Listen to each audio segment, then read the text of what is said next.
ചാക്കോച്ചൻ എന്നെ കാണാൻ വേണ്ടി കൊട്ടാരക്കര ആശുപത്രി വന്നു.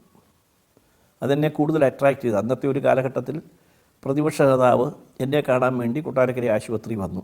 എനിക്ക് പി.ടി. ചാക്കോയോടുള്ള ഒരു കടപ്പാടുകളിലൊന്നതാണ്. ഇന്നിപ്പം എനിക്ക് ചില പ്രയാസങ്ങളുണ്ടായിട്ട് ഞാൻ 3 മാസം ജയിലിൽ കിടന്നിട്ടും 89 ദിവസം ജയിലിൽ കിടക്കേണ്ടി വന്നു. നിരപരാധിയായി എന്നെ ജയിലിലിട്ട് അതിന് വേറെ അധ്യായത്തിൽ പറയുന്നു. ജയിലിൽ കിടക്കേണ്ടി വന്നിട്ടും ഞാൻ സഹായിച്ച, ഒരുപാട് ബുദ്ധിമുട്ടി സഹായിച്ച പലരും എന്നെ കാണാൻ വന്നില്ല. അത് എനിക്ക് വിരോധമൊന്നുമില്ല.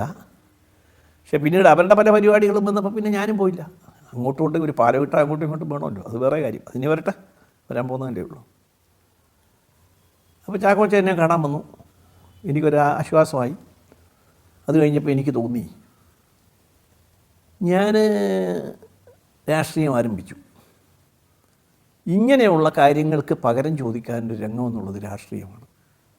ഈ ഗുണ്ടായിസം, ഈ കൊലപാതകം, ഈ ജനാധിപത്യ വിരുദ്ധമായ പ്രവർത്തനങ്ങൾ, ഒരാളുടെ രാഷ്ട്രീയ സ്വാതന്ത്ര്യം തടയാനുള്ള ശ്രമങ്ങൾ, ഇതൊക്കെ നമ്മൾ പഠിച്ചതും പഠിപ്പിച്ചോല്ല. ഞാൻ ഒരുപാട് പഠിപ്പിക്കുകയും ചെയ്തു. ആരെ? പാർട്ടി ഫോറങ്ങളിൽ, പാർട്ടി ക്ലാസ്സുകൾ. അതിനെതിരായി ഒരു ഫൈറ്റ് വേണം. ഫൈറ്റ് വേണ്ടതിന് ആരെങ്കിലും വേണ്ടി. അന്ന് കോൺഗ്രസ് അല്ലാതെ വേറെ പാർട്ടിയില്ല.